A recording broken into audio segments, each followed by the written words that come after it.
સવિતાબેન, મારા ઘરવાળા ગામડે ગયા હતા ને તો ઓલી ખાટી ખાટી આંબલી આવે છે ને, બોલો એ કેટલી બધી લઈને આવ્યા છે.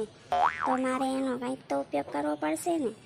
તો મને એમ થાય છે કે પેલી આંબલીની ગોળીઓ નથી બનાવતા, એવી બનાવી છે, પણ મને નથી આવડતી. તમને આવડે છે?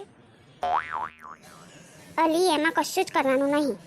આંબલીમાંથી કચુકા કાઢી અને 1 કપ જેટલું માપ રાખવાનું છે અને 1/2 કપ જેટલો ગોળ લેવાનો છે.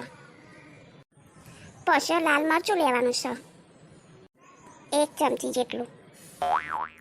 પછી ઓલો ચાટ મસાલો આવે છે ને, એ લેવાનો છે. એનું માપ 1 ચમચી જેટલું લેવાનું છે.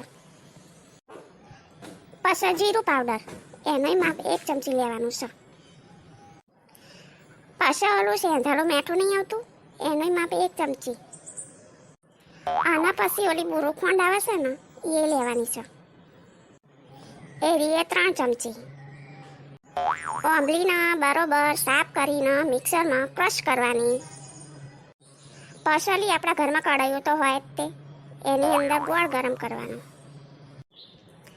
અલી પછી ગોળ ગરમ થાય ને, પછી એમાં સેંધાળું મીઠું નાખવાનું, પેલો ચાટ મસાલો આવે છે ને એ નાખવાનો, જીરું પાવડર નાખવાનો, લાલ મરચું પાવડર નાખવાનો, અને આપણે આંબલીનો પલ્પ જે ક્રશ કર્યો હોય ને એ પછી એમાં ગરમ કરવાનો. પછી એ ક્રશ થઈ જાય અને ઘટ થાય એટલે ગેસ બંધ કરી દેવાનો અને એક વાટકામાં લઈ અને ઠંડુ થવા મૂકવાનું. અને પછી ઠંડુ થાય ને એટલે નાની નાની ગોળીઓ, પેલું બુરું ખાંડ આપણે કીધું હતું ને 3 ચમચી, પછી એમાં રગદોડી નાખવાનું. તો થઈ ગઈ આપણી ખાટી મીઠી ગોળીઓ. આમાં ચા વેત ભણવાના સલી.